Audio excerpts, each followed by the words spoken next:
기관은 6개월을 잡았단 말이에요. 지금 당장 내일 오른다고 안 했어요. 기관은. 그리고 6개월이 지나고 나니까 올라가는 모습. 이거는 기관의 실력을 보여주는.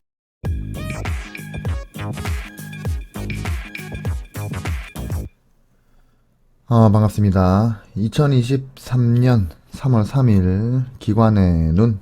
오늘 살펴볼 기업은 덴티움입니다. 바로 들어가 보죠.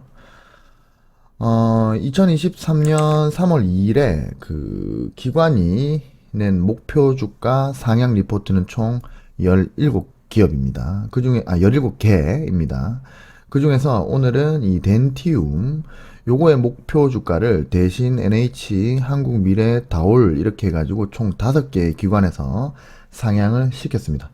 이걸로 덴티움이 이번 주에 순위 1위로 올라섰네요. 덴티움은 뭐 아시는 분은 아실 텐데 이 임플란트, 이 오스템과 함께 그 임플란트 제품을 생산하는 치과용 의료기기 전문 기업이죠.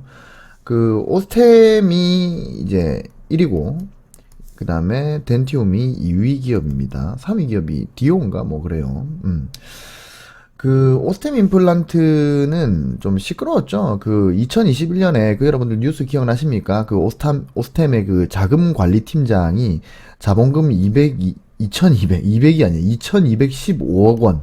요거를 빼돌려가지고 막 주식을 했었죠. 그때 당시에 뭐 NC소프트를 막 3천억치를 사고 막 이래가지고 NC소프트가 엄청 올랐다가 다시 막 곤두박질 치고 막 이랬었습니다. 그 사람이 그 사람입니다. 요 오스템 임플란트의 그 자금 관리 팀장. 이 사람 최근에 1심에서 징역이 35년이 나왔습니다. 여하튼 그런 뭐 시끄러운 사건도 있었고, 작년 말에는 이제 행동주의 펀드의 이 강성부 펀드, 제가 얼마 전에도 행동주의 펀드를 한번 제가 언급을 했었죠. 그 SM 할 땐가? 하여튼 그래서 강성부 펀드가 그 지분을 매입해가지고 경영권 개입에 좀 나섰었습니다. 작년 연말부터. 그래가지고 경영권 분쟁이 휘말리기도 했고, 물론 지금은 뭐 일단락 됐지만, 여튼 이런 걸로 인해가지고 이 덴티움이 반사 효과를 좀 봤다는 기사가 있더라고요. 뭐 여하튼 그 덴티움입니다. 자, 그러면 기관 리포트 한번 들어가 봅시다. 오늘은 이제 대신증권의 리포트를 중심으로 제가 말씀을 드릴 거예요.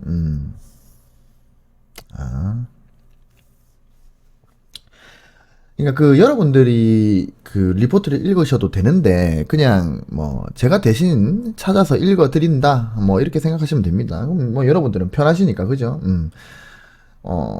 정리를 좀 잘 해놔가지고 대신증권을 들고 왔습니다. 일단 대신증권은 그 목표 주가를 15만 원으로 상향을 했는데 기존의 대신증권에서 제시했던 목표 주가 대비 25%를 상승시킨 겁니다.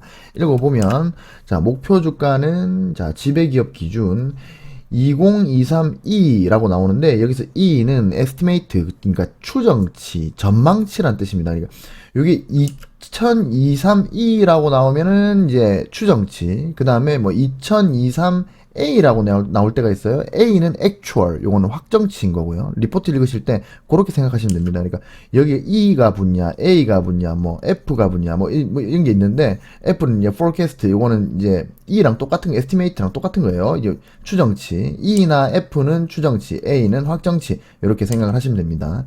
여하튼간에 지배기업 기준으로 2023년에 이 추정치라는 말입니다. 추정치, 추정하건대 EPS, 이거는 이제 주당 순이익인 거죠. 그러니까 주당 순이익이 9,773원이다. 그죠? 여기까지는 이제 이해가 가시죠? 한 주당 순이익이 9,773원으로 책정된다. 2023년에 추정치를 보니. 자, 근데 여기 이제 생소하게 나옵니다. 여기 피어 평균이라고 나오는데, 피어는 영어로 뭐 또래, 그 다음에 뭐 같은 등급, 동급, 뭐, 요런 뜻이 있습니다. 그러니까 이게 피어가 뭐냐면, 어디 갔노? 여기, 피어가 뭐냐면, 요거는 이제 동종업계의 경쟁 기업을 말하는 겁니다. 아시겠죠? 그러니까 이 피어는 동종업계의 경쟁 기업. 그렇다면 이제 요거까지 이제 해석을 해보면 2023년에 추정치로 보건데 주당 순이익이 9,773원이 나왔고 동종업계 경쟁 기업 평균의 타겟 퍼 멀티플 20%를 할인해가지고 할인하니까 15.2배가 나오더라. 그거를 적용해서 산출을 했다 이 말인데 이게 좀 어렵죠. 이게 무슨 말이냐면 동종업계에 뭐 A기업, B기업, C기업 뭐 이렇게 있을 거 아니에요. 지금 여기서는 덴티움의 동종업계 경쟁 기업이 오스템 임플란트, 그다음 스트라우만, 그다음에 헬리쉐인, 그다음에 덴치플라이, 그다음에 엠비스타 이렇게 있어요. 요거는 미국 기업인 것 같고, 요건 SW는 어디지? 스웨덴인가 이게? 하여튼 그리고 이거는 오스템 임플란트는 우리나라 국내 기업이고. 자, 근데 덴티움 이외에 이 동종업계의 경쟁 기업, 그러니까 주요 국내 및 글로벌 동종업계의 경쟁 기업의 이 밸류에이션 테이블을 보니까 그러니까 얘들이 지금 퍼가 2023년 자 포캐스트 이거는 이 아까 에스티메이트랑 똑같은 말이라고 했죠. 추정치를 보건데 덴티움이 12.4배란 말이에요. 퍼가. 근데 오스템이 13.3배, 그 다음에 스트라우만이 33배, 그 다음에 헬리쉐인이 13.7배, 그 다음에 덴치플라이가 17.2배, 그 다음에 엠비스타가 17.7배란 말이에요. 그러면은 이걸 어떻게 했다? 피어 평균이니까 하나, 둘, 셋, 넷, 다섯 개를 다 더해요. 그럼 어떤 값이 나오죠? 요거를 나누기 5를 하는 겁니다. 나누기 5를 하면 어떤 값이 나올 거 아니에요?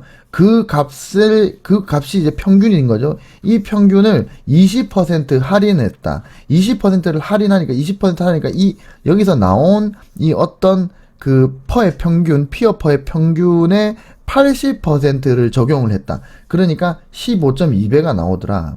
요 말입니다. 자, 그러면은, 원래 이 PER이라는 게, 이게 주가 나누기 EPS거든요? 그러니까, 그러면 주가를 구하려면은, 퍼하고 EPS를 곱하면 되겠다, 그죠? 그렇게 하니까 15만원이 나오더라.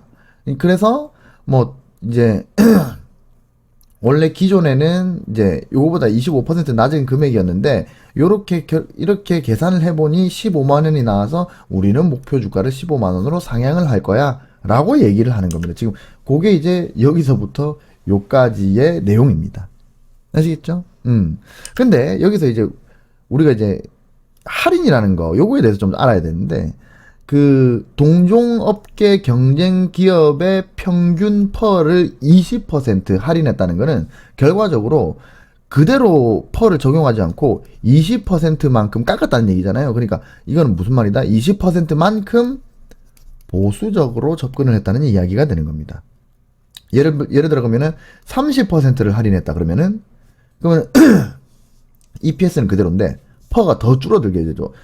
여기에 죄송합니다. 여기에 평균 퍼에 원래는 지금 요거는 이제 20%를 할인했으니까 80%를 0.8을 곱해가지고 15.2배가 나왔는데 예를 들어서 70%를 하면 0.7을 곱해야 되니까 이거보다 더 낮게 나올 거 아니에요.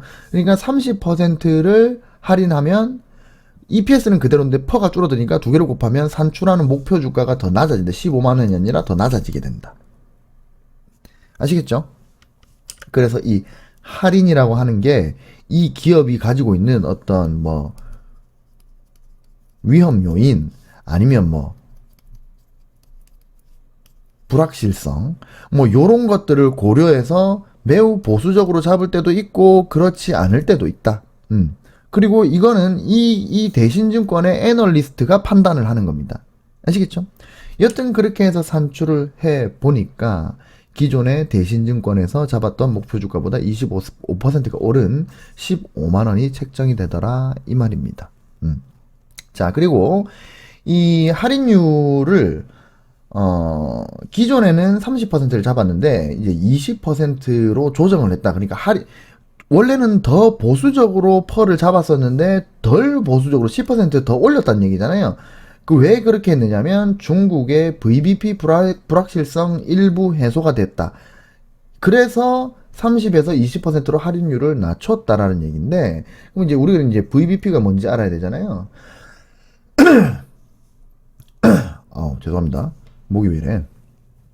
이 VBP는 이게 뭐더라? 이게 철자가 이게 볼륨 베이스 이게 프로 뭐더라? 하여튼 뭐 그런 건데 이게 그게 중요한 건 아니고 이게 이제 우리나라 말로 하면 중앙 집중식 구매라고 보시면 됩니다. 그러니까 중국이 임플란트 가격을 이 중국의 인민들에게 좀 이렇게 가격을 좀 표준화 시켜가지고, 낮추기 위해서 어떻게 구매를 한다? 그러니까 원래는 임플란트가 예를 들어서 임플란트가 있으면, 임플란트를 생산하는 뭐 오스템도 있고 덴티움도 있고 이런 덴티움이라는 기업이 있을 거 아니에요. 그럼 예를 들어서 중국에 치과가 있다.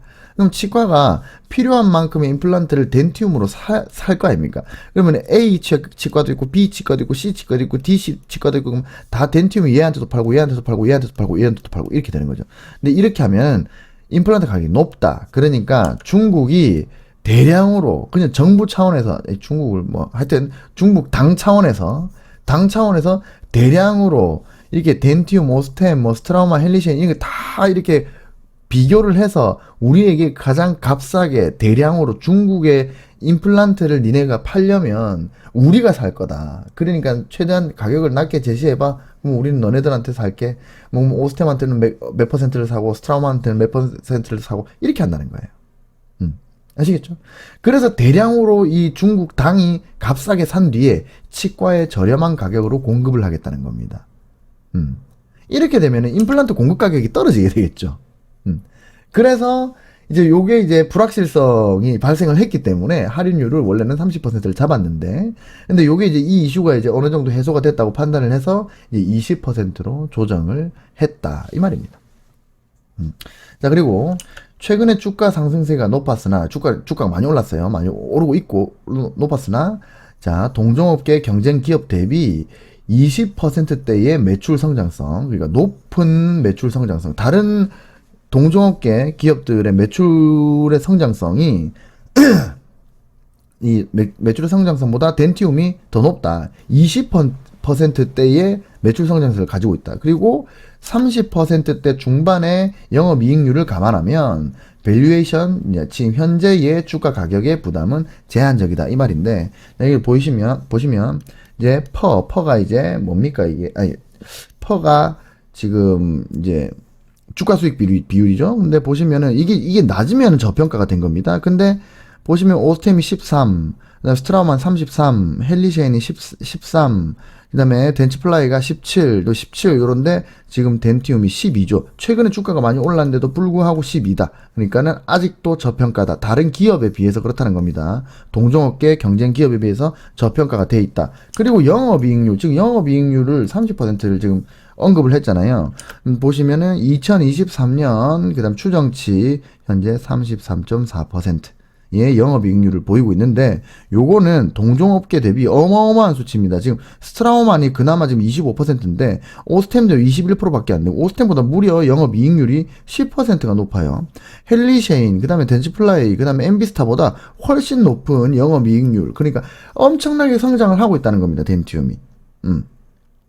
그래서 현재 가격이 많이 올랐지만 이 기업은 앞으로 성장이 더 심하게, 가격이 오른 것보다 더 크게 성장할 거기 때문에, 그렇기 때문에 현재 가격은 부담적이지 않다.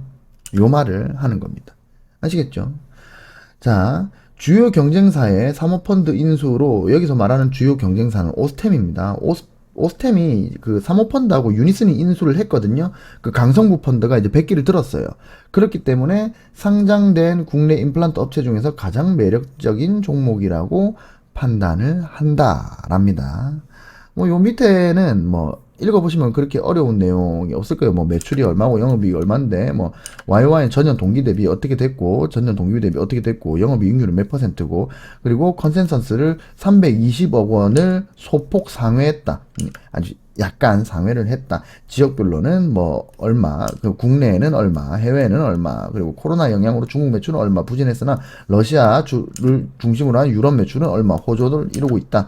뭐 당분기 매출은 뭐 이렇고 이렇다. 뭐 판관비는 소폭 증가했다. 영업 외단에서 환차손 약 100억 발생했다. 뭐 이런 건 중요한 건 아니고, 일단 그래서 2023년에 약 20%대의 외형 성장과 30%대의 영업이익률 유지가 가능할 것이다 라는 겁니다.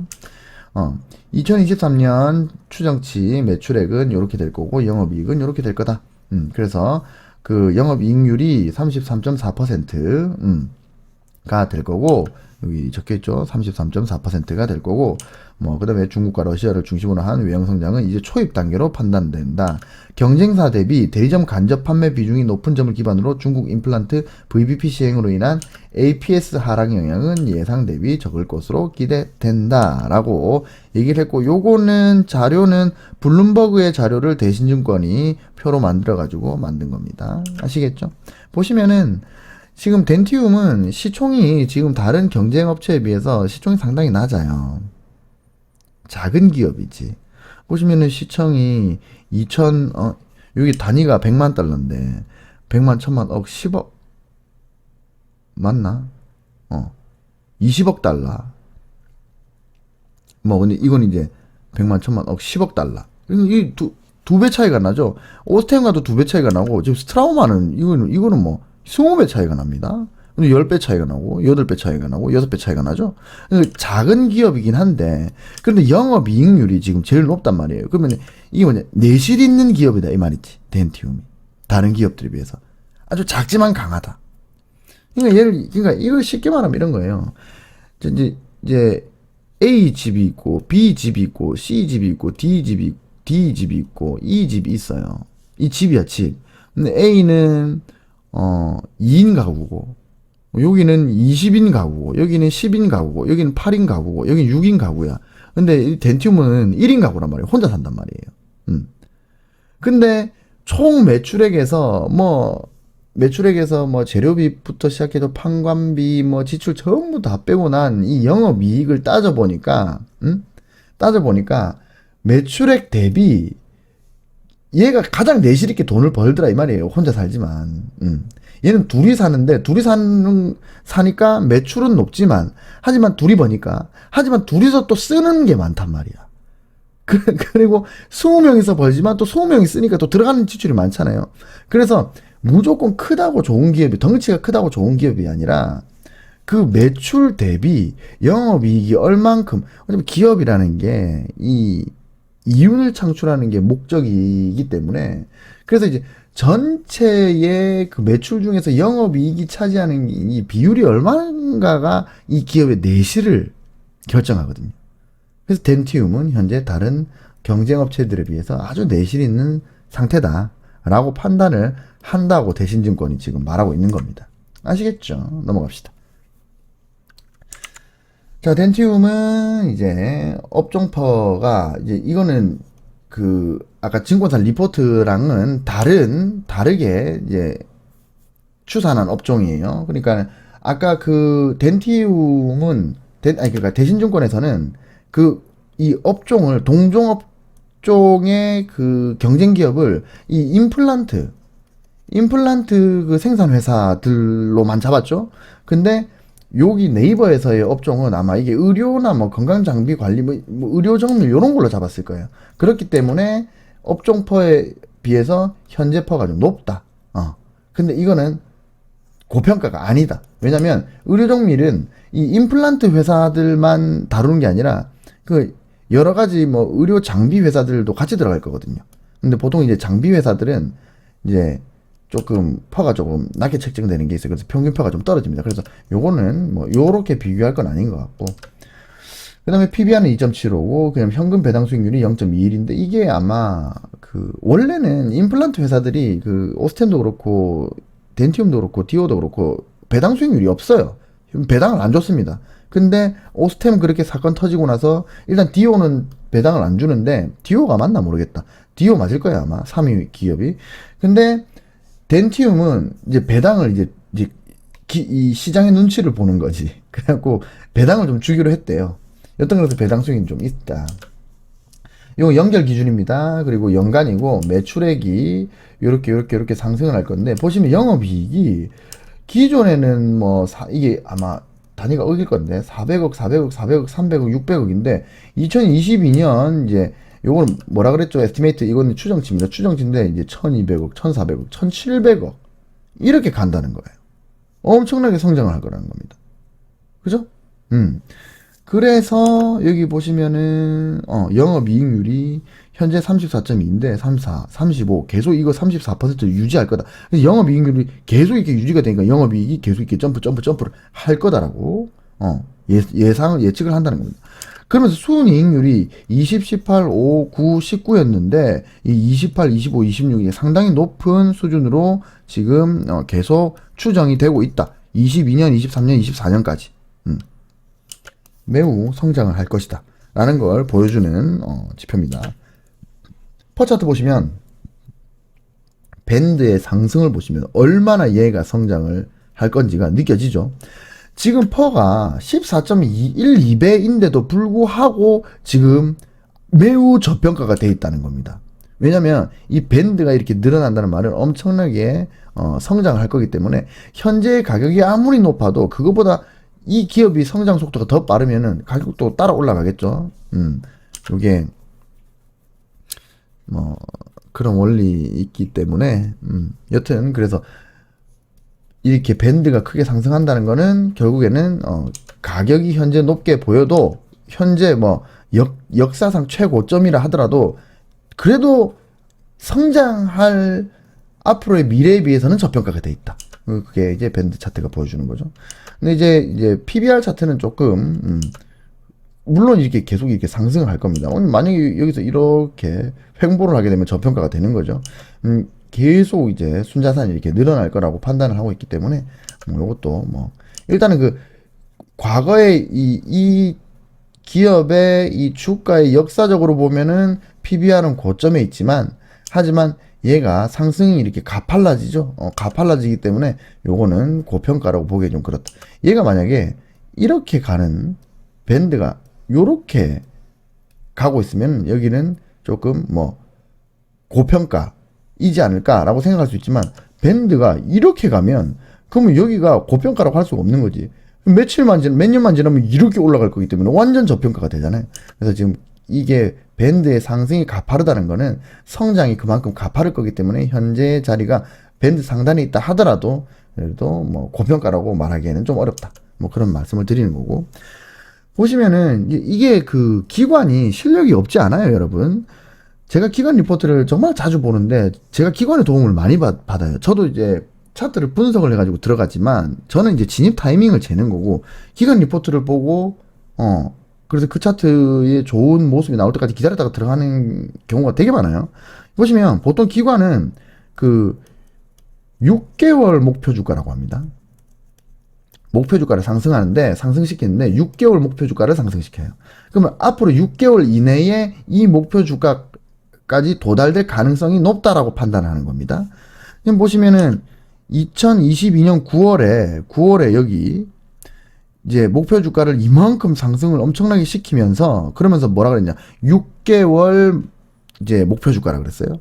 그러고 나서 이제 9월인데 2022년 9월인데 여기 이제 1월 2월 3월이죠. 그러면 이제 2월달 그러면 매달 9월 10, 11, 12, 1, 2, 3월까지 이렇게 6개월이죠. 이렇게 6개월. 6개월인데 기관의 목표 주가까지 거의 올라왔습니다. 수정 주가. 그러니까 결국에는 기관이 이때에 2022년 9월 달에 목표 주가를 크게 상승을 시키면서 6개월 동안에 목표 주가를 요만큼으로 올릴게. 그러니까 뭐 6개월 안에 요 가격에 도달될 가능성 있어. 요 가격까지 올라올 수 있는 기업이야 라고 이미 예측을 9월 달에 했다는 겁니다. 그러고 나서 이제 쭉 빠졌지. 그러니까 일반 개미들은 이렇게 빠질 때 뭐야? 기관 목표 주가 올렸는데 왜 빠져? 기관 실력 없네. 이렇게 아주 단편적으로만 생각하는데 그게 아니에요. 기관은 6개월을 잡았단 말이에요. 지금 당장 내일 오른다고 안 했어요. 기관은. 그리고 6개월이 지나고 나니까 올라가는 모습. 이거는 기관의 실력을 보여주는 그런 지표라서 제가 좀 소개를 합니다. 한 달 전에는 9개의 기관이 그 매수 의견을 냈는데 지금은 6개의 기관이 매수 의견을 내고 있다. 아시겠죠? 그럼 차트를 한번 볼게요. 요거는 주봉입니다. 제가 주봉 왜 가져왔냐면 지금 역사상 최고점입니다. 그죠? 역사상 최고점이고 이제 기관은 여기 상승 M 파동의 시작점으로 보고 있는 거죠. 저는 기관이 그렇게 본다고 생각합니다. 그래서 여기 가로줄을 그어보면 여기가 원래 저항 포인트였죠. 보시면은 이 주봉입니다. 주봉 엄청 크게 보는 거. 자, 여기서 저항이 한번 일어났습니다. 그죠? 그 자리에서 똑같이 저항이 3번이 일어나고 그걸 돌파한 겁니다. 주봉입니다. 2023년 1월경에 요때 돌파가 있습니다. 그러면서 현재 이 박스는 매수 박스가 되는 겁니다. 어디까지 올라갈지 모르죠. 보시면은 예를 들어서 여러분들이 뭐 좋아하는 이게 뭐 쉽게 말해가지고 뭐 이게 M 파동이다. 이게 뭐 예를 들어서 뭐 M 파동인데 여기 이탈했네. 여기 이탈했네. 예를 들어서 이게 M 파동이다. 그러면은 예를 들어서 뭐 이게 1파고 이게 2파고 이게 3파라 칩시다. 근데 뭐 여러분들 좋아하는 그 엘리어트 파동 이론으로 보면은 그러면은 얘가 1이면은 얘는 최소한 1.618에서 2.618까지 올라갈 수 있다. 그러니까 무조건 얘보다 길이가 길어야 되니까 현재 길이가 이만큼인데 요 높이가 그럼 얘보다 더 최소한 요만큼 요 길이만큼 올라갈 것이다. 그죠? 근데 여기서 이게 만약에 3파라면은 연장이 일어나고 이러면 1.618에서 2.618까지 올라갈 수 있으니까 이만큼 올라갈 수 있는 거지. 기관은 그렇게 보는 거예요. 그래서 이게 상승 M 파동의 시작점이다 라고 본다는 겁니다. 근데 저는 거기에 동의를 합니다. 일단은 역사상 고점이고 역사상 고점인 상태인데 고평가라고 안 하잖아요. 기관에서 앞으로 더 성장할 거라잖아요. 오스템 임플란트가 지금 상업펀드인데 인수가 돼가지고 지금 엉망진창 됐잖아요. 막 자금을 2천억 원을 2215억을 횡령을 했잖아요. 지금 그 집안 꼴이 말이 아니란 말이에요. 국내 2기업이 물론 이게 크기는 작지만 내실이 있다 이거잖아요. 영업이익률이 막 33%까지 올라간다 이거잖아요. 그러니까 이게 더 올라간다는 거예요. 일견 동의합니다. 그래서 저는 요 라인이 매우 중요하다. 요게 이탈이 되면은 그러면 다음 기회를 노려야지. 근데 요 박스에서는 모아가는 거는 괜찮을 것 같습니다. 대신에 이건 주봉이기 때문에 이건 되게 장기적으로 보는, 그러니까 지금 덴티움은 기관이 되게 장기적으로 보는 겁니다. 그래서 요 박스에서 분할 매수를 하는 게 좋지 않을까 저는 그렇게 생각을 합니다. 나쁘지 않다. 비싼 주식을 더 비싸게 팔 수 있다. 그렇게 얘기를 하고 있는 거죠. 자, 그리고 제가 이거를 채널을 한번 그어 볼게요. 일봉에서 채널을 한번 그어 보면 요쯤 되겠네요. 이렇게 상승 채널을 한번 그어 보겠습니다. 상승 채널이니까 빨간색으로 했을 때 요거는 얼추 일리가 있어 보입니다. 지금 매우 2020년 초부터 지금 매우 상승을 하고 있는 중입니다. 야, 덴티움 장난 아니었네. 근데 자, 이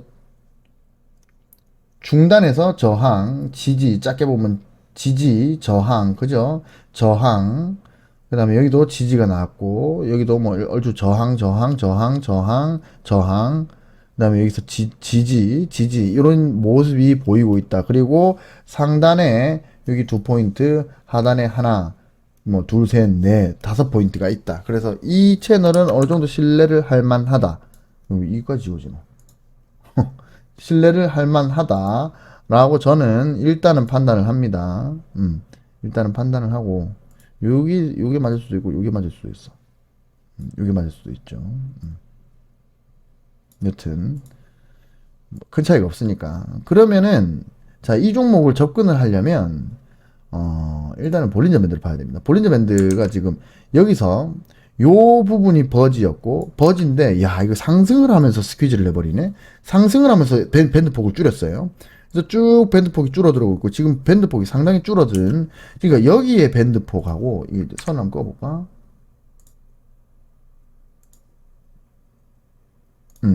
여기에 밴드폭 엄청 좁잖아요. 요거랑 비교했을 때 그렇게 크게 차이 나는 상태가 아닙니다. 그러면 이제 이게 곧 있으면 익스펜션이 나올 수 있다는 거예요. 밴드폭이 곧 있으면 요렇게 돌아갈 수 있다는 겁니다. 근데 이렇게 돌아갔을 때, 그러면 이게 지금 플러스 D가 위에 있기 때문에, 이게 만약에 내일하고 다음 주 해가지고 이게 상방으로 이렇게 튀면, 지금 뭐, 오늘 6.69% 올랐잖아요. 근데 지금, 기간 리포트도 5개나 나왔고, 그래서 이게 막 상방으로 치면 또 익스펜션 또 되면서 또 올라갑니다, 이거. 그럴 가능성이 있다. 그러면은 익스펜션 되면서 밴드시 돌아버리고, 그 다음에 여기서 ADX가 떨어지면서 그러면서 응축을 했다는 거예요. 요 구간부터 이게 폭발에 대해서 응축을 했고, 응축을 하면서 이제 어느 정도 ADX를 떨어뜨린 다음에 ADX가 돌아 나가는데 플러스 D가 마이너스 D가 폭을 좁혔다가 다시 넓어지면서 여기가 폭발의 시작이 될 수도 있다 이 말입니다. 그래서 이거를 만약에 단기적으로 접근을 하시면은 일단 제가 봤을 때는 분할 매수. 지금 현재 여기 검은색, 아까 주봉에서 끄었던 검은색이죠. 근데 여기서 다 사진 마시고, 좀 분할 매수, 좀 안전하게 가져간다. 만약에 여기서 바로 올라가 버리면, 그러면은 그냥, 뭐 예를 들어서 내가 3번에 나눠서 산다라고 계획을 세웠다면, 여기서 한번 사고, 여기서 한번 사고, 여기서 한번 산다고 가정을 했을 때, 그럼 내 평단을 여기에 맞출 건데, 그냥 3분의 1만 사고 올라가면 그냥 그것만 가지고 그냥 가시는 게 좋겠다. 뭐, 올라가면, 내려가면 이제 분할 매수하고. 근데 요게 이탈되면은 일단은 손절을 해보시고. 아니면은 내가 좀 버틸 수 있다 그러면 요 하단에서 반등되는 거 한번 보고 나서 이게 이탈되면은 다시 손절을 해보시고. 뭐, 그렇게 접근을 하는 게 좋지 않겠나 싶습니다. 그리고 일단 진입 타이밍은 항상 그렇습니다. 밴드 폭이 좁아졌다가 넓어질 때 그때 상방을 치면 진입하는 겁니다. 물론 헤드페이크로 치면서 내려올 수도 있어요. 그러면은 요거는 뭐 빠르게 손절을 하시는 게 좋고, 아니면은 내가 좀 버틸 수 있다 그러면은 분할 매수를 하셔도 되고, 뭐 여러 가지 방법으로 하시면 되겠습니다. 아시겠죠? 일단은 덴티움은 뭐 그래 나쁘진 않다.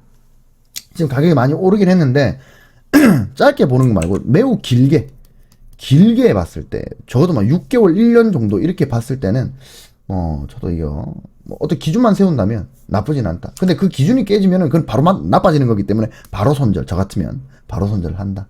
칼같이. 뭐 그렇게 총평을 할 수 있겠습니다. 이렇게 해서 오늘 덴티움을 한번 살펴봤습니다. 뭐 항상 드리는 말씀이지만 저는 상승을 할지 하락을 할지 모릅니다.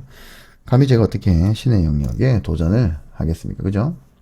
그래서 저는 제가 이 종목에 덴티움에 투자를 한다면 최소한 요 정도는 알아보고, 요 어떤 뭐 이슈가 있고 어떤 불확실성이 있고, 그리고 기관은 왜 목표 주가를 이렇게 산출을 했고 그 이유는 뭐고 앞으로는 어떻게 될 거고, 재무제표도 좀 보고 이렇게, 그리고 차트를 보고 이렇게 기준을 세워가지고 매매 임하겠다, 뭐 이 이야기를 하는 겁니다. 아시겠죠? 잘 자, 안녕.